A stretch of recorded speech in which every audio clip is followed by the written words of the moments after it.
Hello, and welcome to our Get Real, Get Better leadership series, where we explore how leaders are embracing the Get Real, Get Better mindset to strengthen their commands and improve warfighting readiness. I'm Carol Casto. I'm the Naval Facilities Engineering Systems Command Deputy Chief Management Officer for Strategy and Future Requirements, and I lead the institutionalization of Get Real, Get Better within NAVFAC. This episode marks the fifth installment in our series, featuring NAVFAC leaders as they share insights on the organization, leadership styles, and the impactful work we engage in daily. Today we are speaking with NAVFAC Commander and Chief of Civil Engineers, Rear Admiral VanderLey, to discuss how he utilizes the Get Better methodology in his daily approach to leadership. Admiral, welcome. Thank you for joining us in today's conversation. Given your extensive service in key leadership roles across the SysCom, such as Naval Mobile Construction Battalion 4, Commanding Officer, Fleet Civil Engineer at Fleet Forces, NAVFAC Mid-Atlantic Commanding Officer, and both NAVFAC Atlantic and Pacific Commander, you offer a unique and very comprehensive enterprise-wide perspective. Which GRGB behaviors have most significantly influenced your effectiveness as a leader and your ability to drive meaningful results? Yeah, so thanks, Carol. And I thought a little bit about this one. And it's interesting. All the behaviors work together, and I think we'll talk a little bit more about what constitutes a continuous learning, effective GRGB organization. But a couple of them, for me, that have really made a difference and resonate with how I lead. One of them is solve or elevate. So, and a lot of that has to do with the fact that what NAVFAC does, ultimately, in many cases, deliver projects. And when delivering projects, if you have a team that's really, really good at solving problems quickly, the problems they can, and then quickly elevating problems that may be above their ability to solve, and elevating those problems, getting them solved so the project can continue to roll on, makes a huge difference in project effectiveness. And that's something that that I've rolled out in my time here, and I've found that when we do that well, it really makes a difference. The other one is focusing on what matters most. And that's something that you obviously have been very instrumental in from the very, very beginning. In that, as we looked at a NAVFAC strategic plan, when I came into this job and even before, and thinking about ourselves as what are the most important things that NAVFAC does. NAVFAC has historically often looked at ourselves as 138 products and services that we deliver.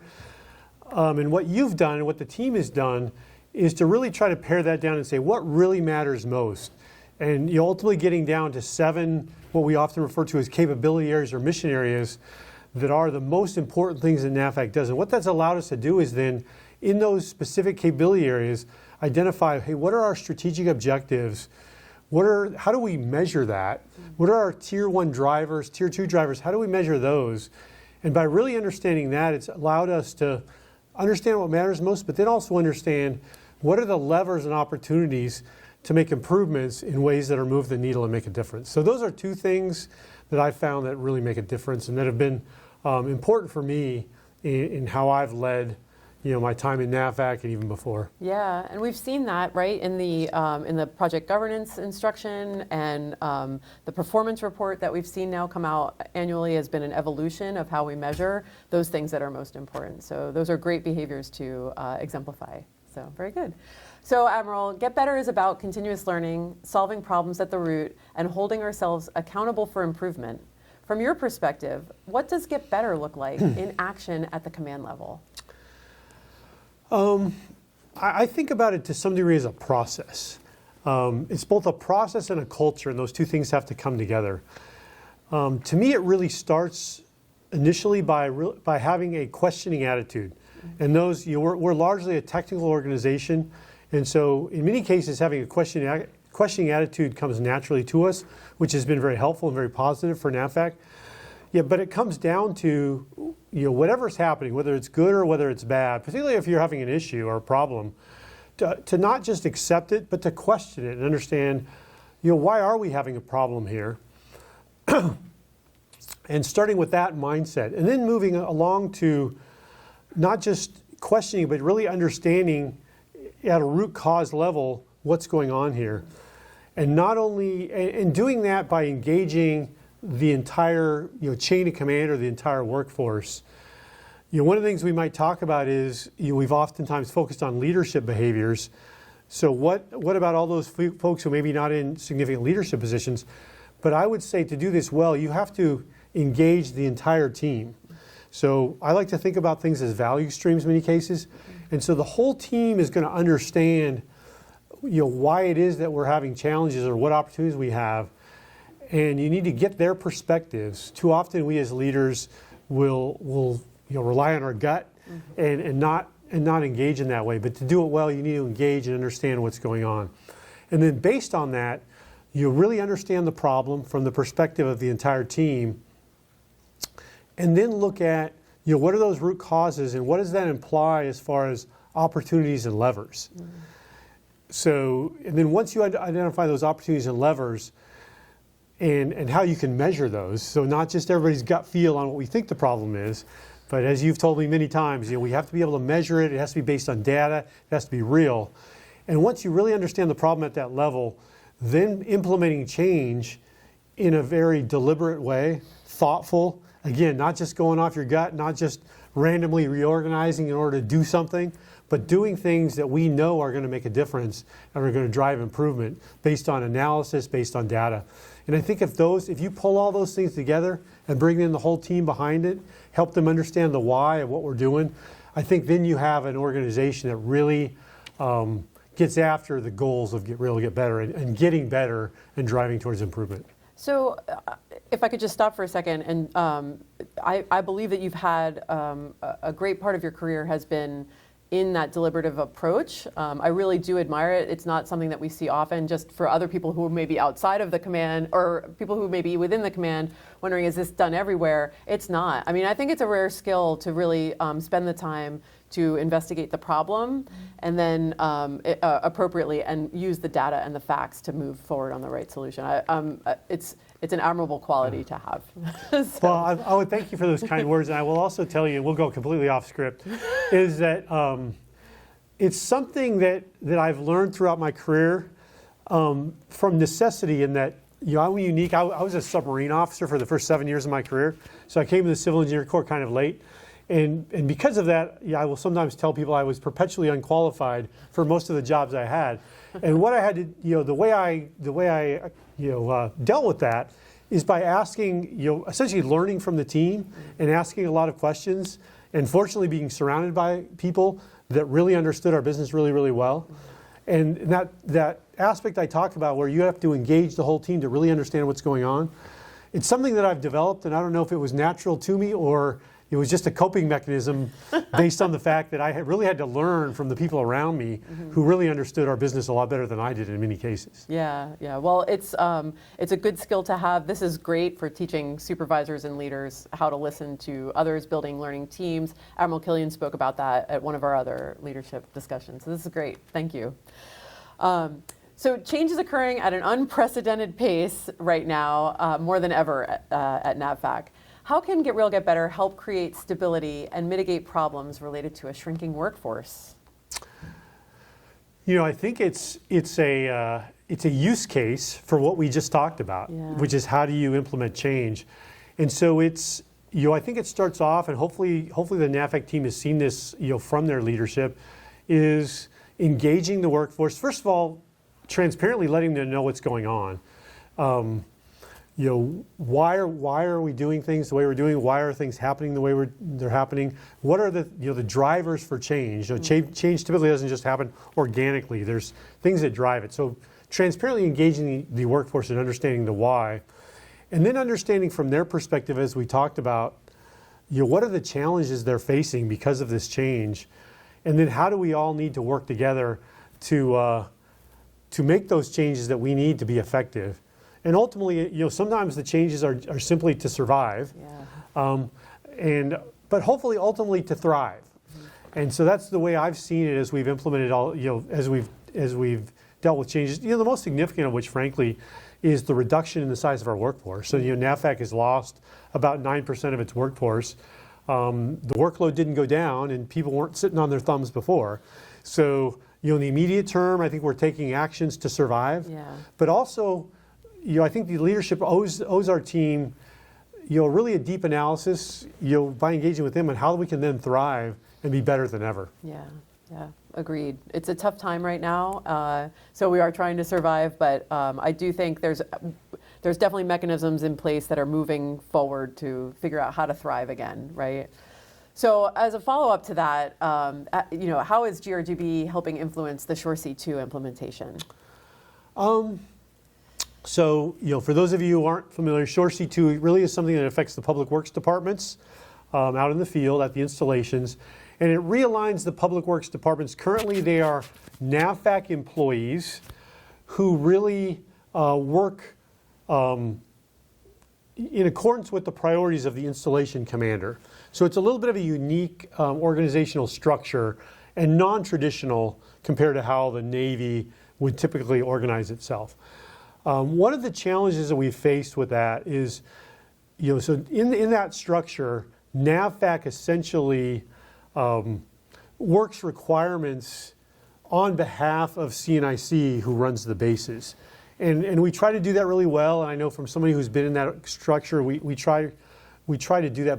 But inadvertently, it will often disconnect the appreciation of risk from the installation commander, who really owns the risk, and the public works department employees who are day-to-day managing that risk and at a very low level, at a basic level, making risk decisions. So that disconnect has been problematic, I think, for a number of years. So what we've done here, another basic aspect of Get Real, Get Better is really understanding those risk decisions, understanding our business. And so what we've done, really relying on Get Real, Get Better principles, is to try to reconnect that command structure of the installation leadership with the team that, at least for shore infrastructure, is often making those risk decisions and doing those requirements on behalf of the installation commander. So in that way, at a very high level, that's, I think, the connection between Get Real, Get Better principles and Shore C2. Yeah, I think, so we've always, to use the lingo of Get Real, Get Better, we've always specified the ownership, but we've complicated the roles and responsibilities by NAVFAC performing the duties of the installation commanding officer. And so perhaps that's one of the behaviors that we could leverage in this space. Yeah. We've specified ownership. Now it's a matter of making sure that the ownership is residing with the right people. Yeah. So this is why Carol is such an excellent teammate throughout Get Real, Get Better, because what she did very, very cleverly is say, what he meant to say was specify ownership. But you did. You used a really good term there, which is a good term. I will say one thing though, Carol, and I think we just displayed it here, is for everyone out there who wonders, hey, what's this Get Real, Get Better thing all about? And sometimes we use terminology that sounds very, very complicated. Specify ownership is not super complicated, but I think what we just displayed is we just used different terminology for the same things to some degree. And it illustrates that Get Real, Get Better fundamentally is just basic good leadership principles. Yeah. And even if you hear terminology being used that sounds complex, if you break it down, it's usually just basic good leadership approaches. Good leadership approaches. Agreed, yes. So looking ahead, how do you see the sustained application of Get Real, Get Better as NAVFAC evolves in this time? And I will just build off what I said last time, is that, first of all, Get Real, Get Better, it's not some secret magic sauce. It's not a bunch of brand new stuff that we've never heard about. And I think it's important for people to understand that, as you've seen the evolution of, total quality leadership and total quality management and, lean and all the other different leadership approaches that, over the last 20 or 30 years, honestly, that the Navy has implemented, we tend to think about these as all discrete, like brand new things that we then throw away and try something new. But underneath it all is some real alignment to fundamental leadership principles that go along, through all of those approaches. And I do think periodically it's good to reemphasize certain areas, which is largely what we've done. But there's some continuity that's gone on throughout. And I will tell you, assure everyone that NAVFAC continues to be completely committed to those solid leadership approaches that Get Real, Get Better entails. The CNO is committed to get real better in those leadership approaches. Now, I won't guarantee that in 10 years there won't be different terminology, Yeah. but I can guarantee that those same fundamental leadership and management principles will continue to exist. So I'm very confident that we will continue to stay the course. And then, no secret to most of you, in a month, I will be off on the beach somewhere, and Admiral Jeff Killian will be in the job of the commander of NAVFAC. And he is equally as committed as I to these solid leadership approaches. And I think you've already seen him, in a different one of these engagements, and I'm sure you will see him many times again. And he is also fully committed. And we have, throughout, I've known for a year that Jeff was going to come in behind me. So for a year or more, we've been talking about, how to have a seamless transition between, myself and him. And again, following those leadership approaches. So I am highly confident that we are going to continue to see the same sort of focus from Admiral Killian. Yeah, very good, excellent. So Admiral VanderLey, now that we've discussed some of the broader strategic themes, let's shift focus to explore how Get Real, Get Better is driving impact and creating synergy across the entire workforce. So how does GRGB impact a deck plate employee at NAVFAC? How can I, not me specifically, because I've done a lot of GRGB stuff, but how can a regular deck plate employee influence or connect with GRGB at their command? I would say, first of all, the things I talked about, hopefully as I talked about what a Get Real, Get Better approach looks like for a command and for an organization, for a team, for a work center, I didn't just talk about, hey, the boss does these things. I talked about how the leader will engage the rest of their workforce on problem solving, on elevating issues. A term we often call is embracing the red. What that really means is let's not hide the issues, let's elevate the problems. So all those things I talked about involve the whole workforce. And so, as an employee, I would encourage you to understand what are some of the problem solving approaches, things like the 5 whys, very basic, asking, why is this happening? Why is this happening? Keep asking why until we really get to the source. So everyone within NAVFAC can use those types of approaches, but even more so engaging with the rest of your team to drive that culture, to drive towards continuous improvement. And we focus many times on leadership because I do think leaders have to lead this, but leaders don't do it. Yeah. Leaders engage the rest of their team, and everyone works together to actually create improvement.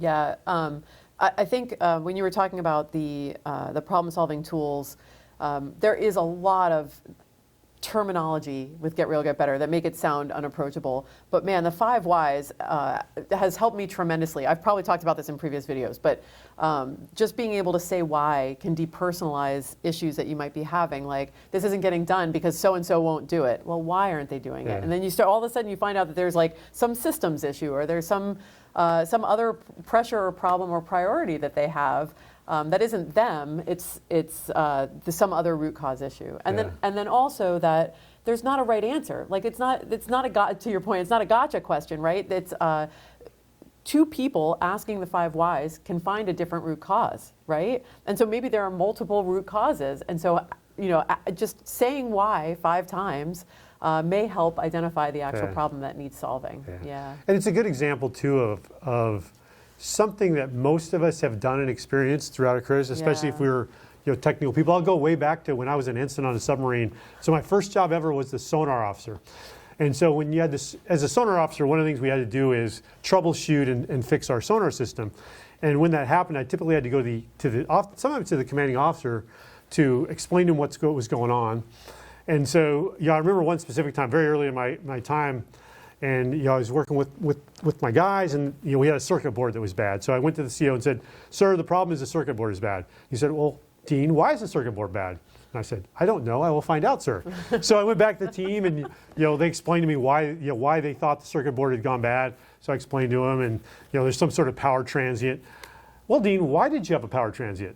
"That's a good question, sir. I'll find that out." And it's a good example of what we've all experienced and maybe learning for a lot of us.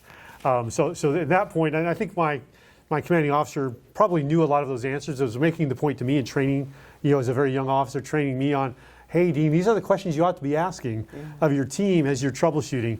But it was a good example. I think something that a lot of us have learned. It's just a very, very basic thing, but how do you get to a root cause? A lot of times just ask, well, why is it happening? Yeah. And sometimes it comes from above, and sometimes it comes from below, where employees are saying, well, why is it happening? Yeah. So I like that example because it segues into my next question.